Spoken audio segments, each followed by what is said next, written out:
Hello and welcome to Talking Live. I'm Dr. Robi Ludwig in Starshop Studio out of Times Square. We are interviewing somebody you definitely know well, Kat Greenleaf, who is the Emmy award-winning host of Stoop Talk. No. Talk Stoop. You are a huge fan. No way. Wow, what happened? No, I don't know what happened. You know what? Not available? It was this is really bad. This is really bad. Talk Stoop. I watch it all the time. I love it. I'm one of her biggest fans, even though I confused her title. But I'm sure you have it, and we're going to find out all about the new things that she is doing. She is an exciting entrepreneur, and she has a lot of advice for all of us out there. So without any further ado, Kat, thank you so much for joining us. I can't believe I did that. Well, I can. Yeah? This is because you're a woman who is busy. You have a lot on your mind. Yes. Who freaking cares what the name of my show is? It doesn't even matter. At least I got your name right. We're here together. Right, and you should see me with numbers. It's even worse. So, yeah. So you really started off as a traffic reporter, right? Yes, the most fortunate and unfortunate job posting for this girl. Fortunate because I got into the business and learned how to do broadcast. Unfortunate because, like the Jews, my people in the desert for 40 years, no sense of direction. And that was before they had GPSs. Oh my! Yeah, practically before compasses. Like a very long time ago, I was in a Cessna plane. I had another cohort there named Julio, and he used to fly with me. But anyway, so I finally realized where the In-N-Out burger was and the Krispy Kreme because they had opened up, and so that was my landmark, and that was my thing. But then the time changed, and it got dark earlier, and I was screwed. Wow! So I moved to New York. You came back, you were doing something similar, and then you did lifestyle reporting. I did. And you were actually on the Today Show doing regular segments. I did on the weekends, I brought a few of my pieces there. I was on Tiny, which is Today in New York. Yeah. And they let me do features. And that's what I would watch you on. I would watch you on the regular weekly local segments, which were amazing, and your personality is just extra and unique. No, it's really true. And then all of a sudden, I'm seeing you everywhere on Talk Stoop. It's in the cabs, it's on commercials, it's everywhere. We are Big Brother. Yeah. I mean, I just think we should just get that out of the way, right? So you created this on your own after you had your son, right? Ish. Okay. Stoop Talk. Yes. That's Stoop Talk. But on Talk Stoop, what happened was we adopted our oldest son in Lafayette, Louisiana. I think we have a picture, too, of your beautiful family. Primo Ray. Nope, that's still there we go. All right, so that's my big guy, Primo. You know, from this picture, it looks like he's smoking a cigarette. Wait, I'm sorry. Oh my God, how funny is that? Isn't that crazy? What is that? He's not. No, my child is not. He's not smoking. It's just an illusion. That is awful. Right. That's like the Samba baby from YouTube. Remember that used to smoke a cigarette and dance? That thing? That was horrifying. No. But anyway, so that guy came back, and I was such a workaholic, it didn't occur to me to take any time off. Yeah. Like not even a day. I don't know why that.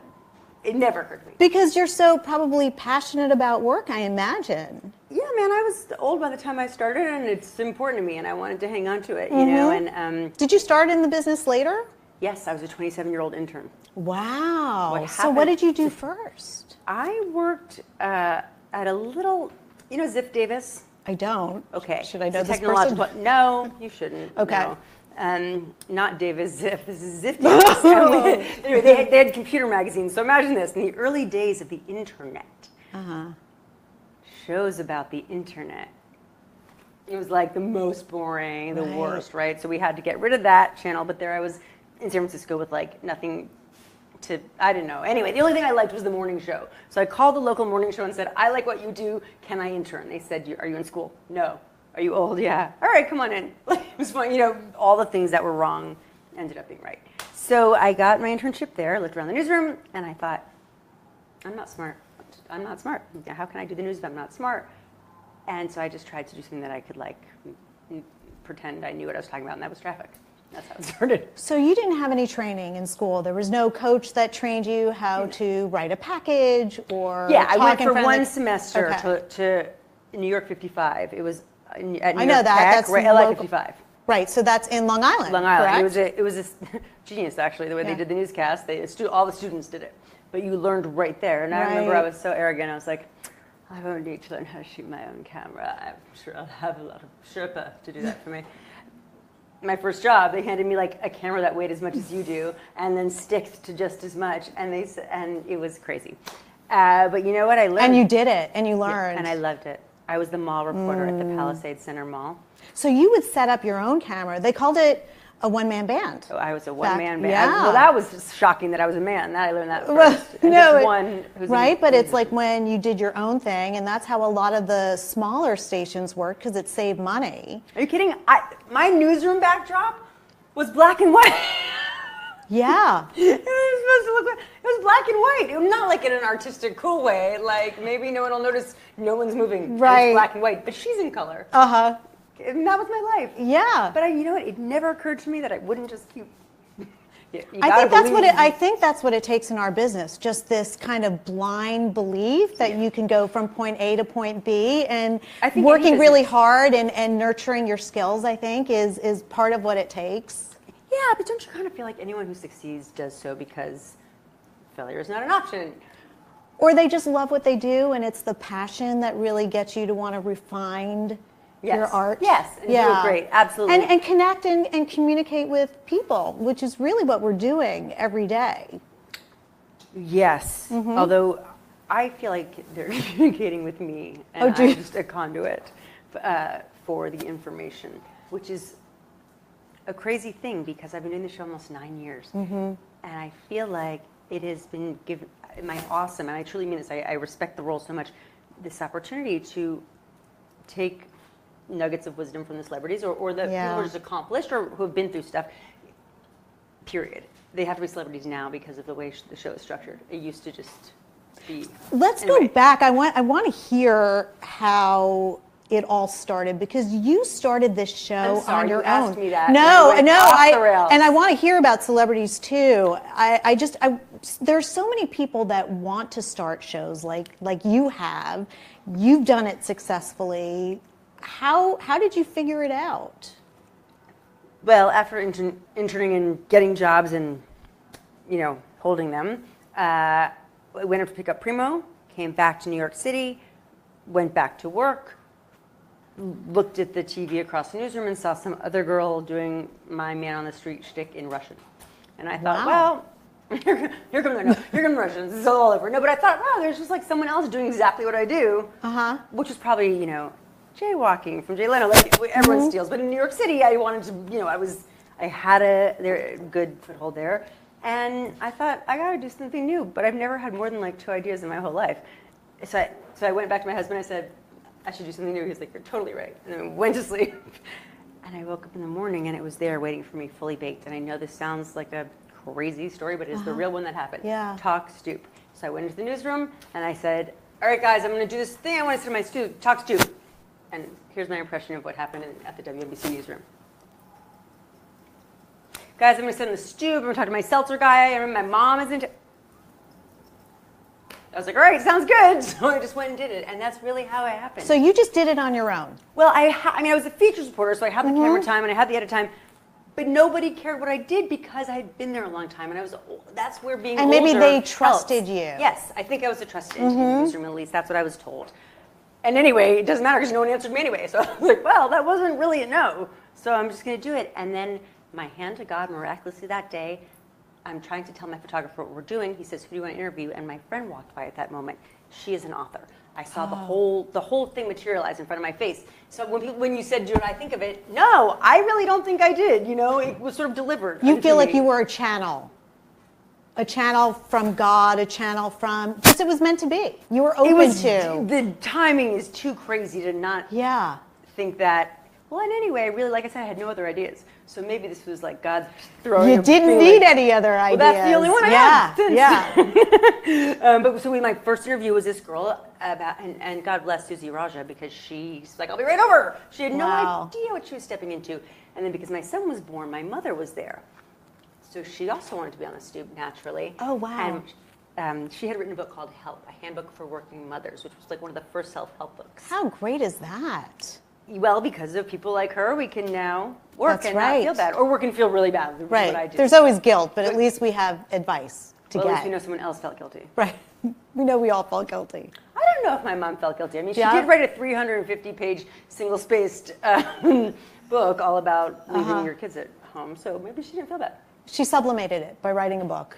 Yeah. How cool is that? So your mother is a published author. She is, and in fact, now she's doing something called POGO, which stands, not the stick, not another stick, Parents of Grown Offspring. Wow. Well, maybe she'll come on the show, too. I assure we you. would love to have Kat's mother on the show. So if Barbara? your mother, Barbara, if you're listening, come on the show and tell us how it's done right. How it's... Oh, Yeah. well, no, but then you're implying that this is how it's done right, and I think we can all agree that this is not No. necessarily... But what a great lady. She's an inspiration for So sure. what does my mother do? Yeah. Oh, well, my mother judges. She's Jewish, so she judges first, and she judges so well. Like, my wow, mother, like what's the best judge of the week? Oh God, probably something I'm doing wrong, or I don't know. You don't remember? It's not. Yeah, I mean, she's kind of like a floating superego, you know, just Like the head how of that people in should your live their stories? lives, but she was a teacher. A very talented teacher. What did she teach? She taught 6th grade. Yeah. Well, then she's a freaking saint. Yeah, because let's be and she was honest. very good at it, very loved. So it was great having a mother who loved what she did too.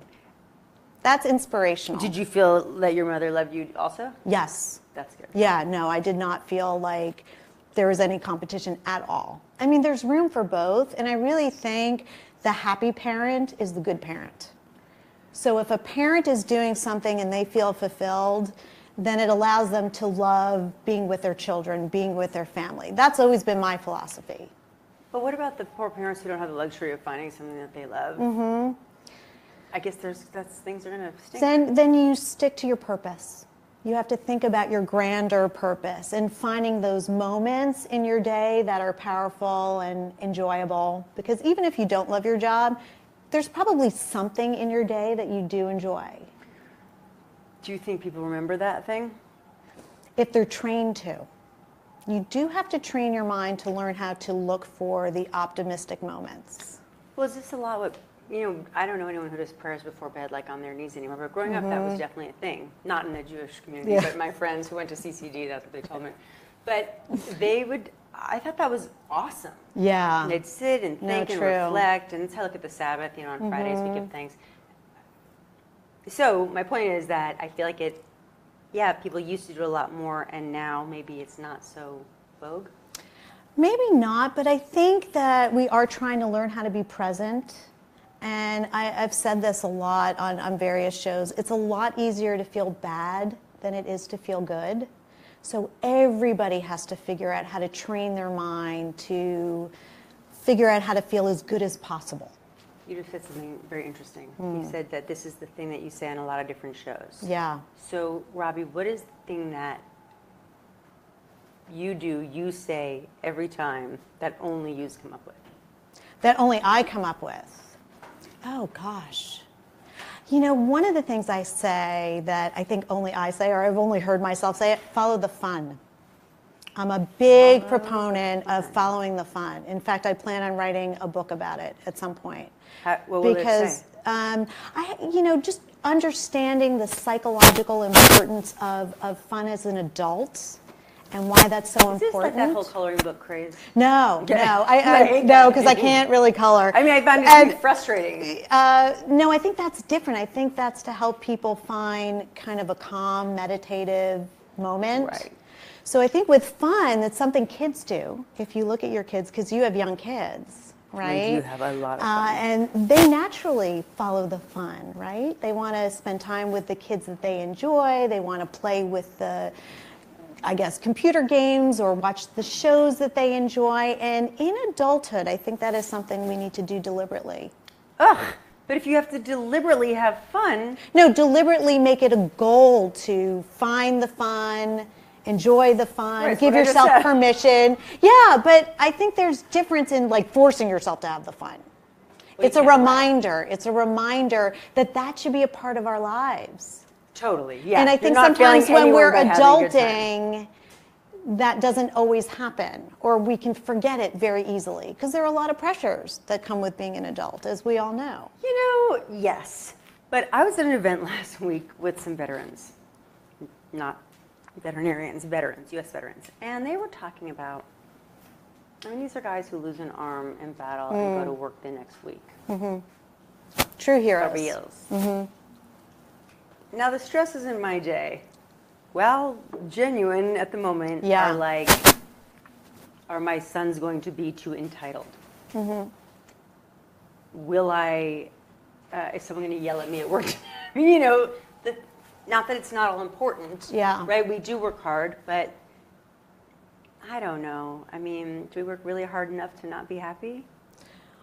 Well, right. And it's all relative. But I think we all live in our own private head with our own private stressors and challenges. So we don't always have the luxury of comparing our lives with somebody's life who might be more challenging. It's always a good thing to do because it puts things in perspective. Yeah. Right? Like maybe don't be so rude to the coffee guy if he, you know, Right. put some soy milk instead of almond milk. You'll live. Yes. Yes. Sounds negative. I don't mean it to, but I'm just saying that I think our lives are kind of, our lives are great. Right. Not, Our lives not are- that everyone, of course, but I Yeah. feel like, I don't know, we're still on the side of the grass. Yeah. We're standing on our own 2 pins or whatever. You know, and do we both have a boatload of challenges? I'm sure. I mean, I do. Yeah. Right. But I'm able to chat about them. Yes. I'm able to get some expert advice. And we can give advice too. Now, when you're interviewing celebrities, what have you noticed most about the celebrities? Now, you've interviewed everyone. We've had, I mean, Everyone, thank God. yeah. Okay, so what have I noticed? Most of the people who I have the honor of interviewing are still hustling and they're still cool and they still love it. They're not in it for the money.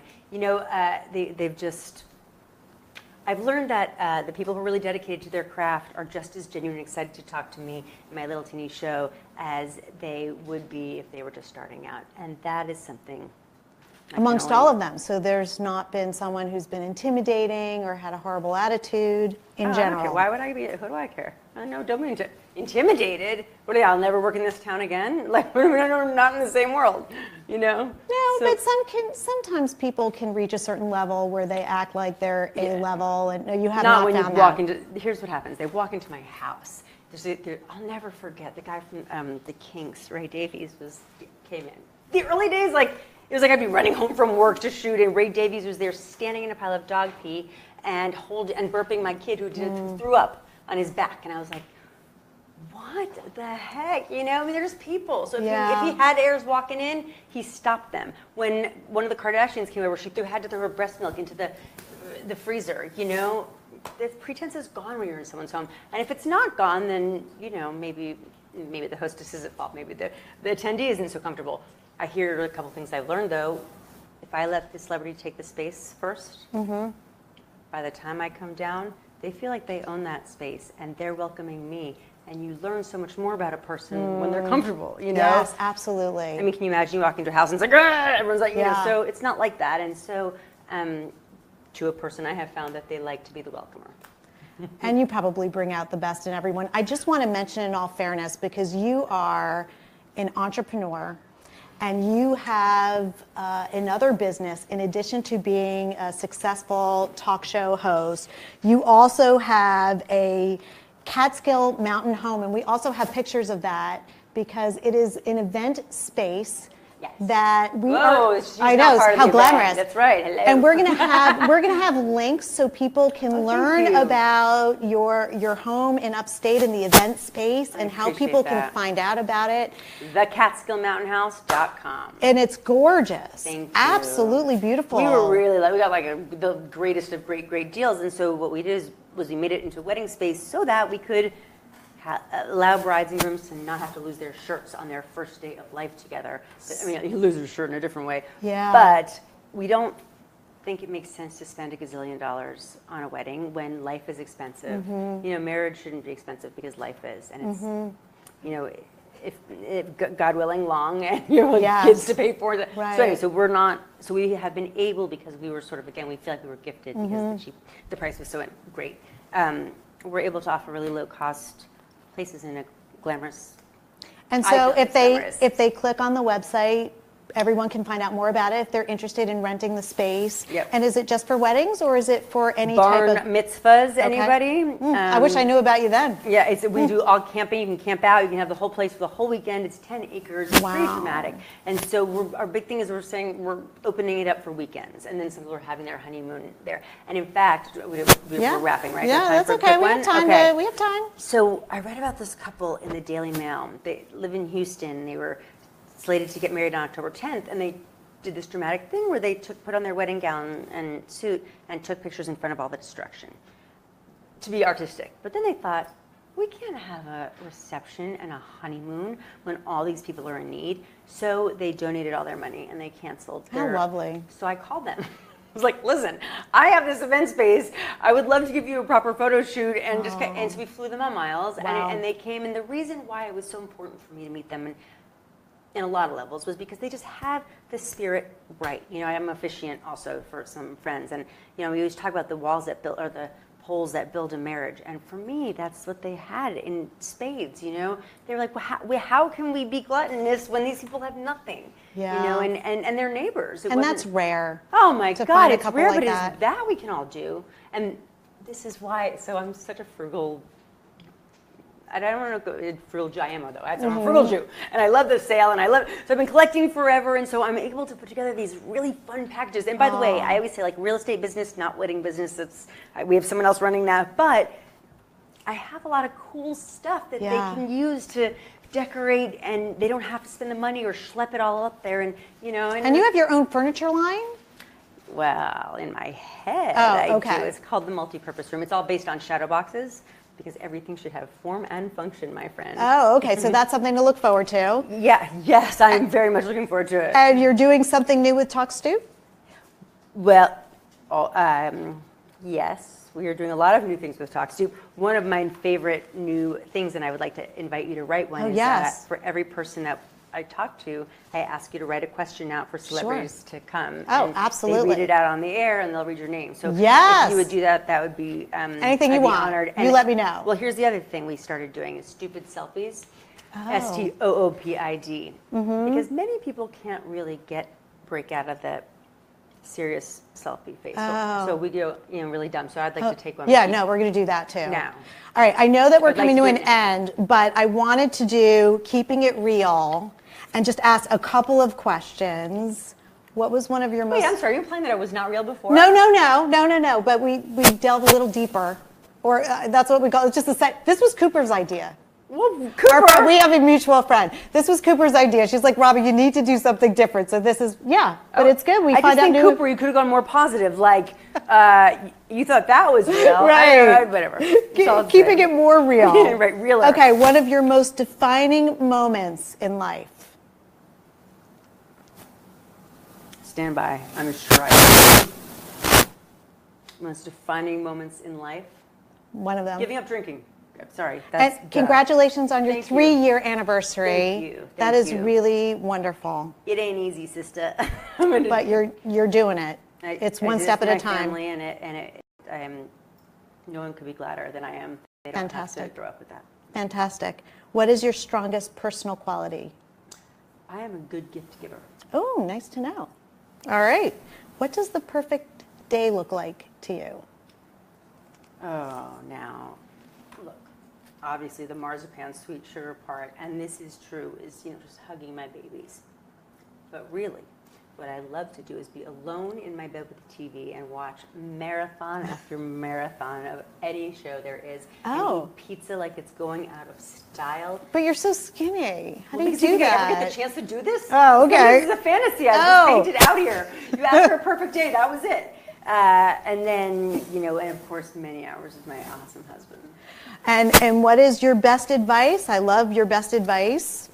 Little nookie every day. Yeah, that's why she's happily married for 14 years. Little nookie. Right? I memorized those numbers, which for me is a good thing. Well, as you saw at the beginning. I made it up to you, sister, at the end. The funny thing is, my husband gave me a happy 13th wedding anniversary, and I had actually had plans with another guy that night. So like all of us messed it up. Oh my goodness. Well, anyway, so thrilled you could be here with us. I adore you. I love your show. Thank you. Likewise. And you can look on our Facebook page because we will have links to all the exciting ways that you can connect with cat and find out more about what she's doing. Thank you so much for joining us, and we will see you next week on Talking Live. Live talking.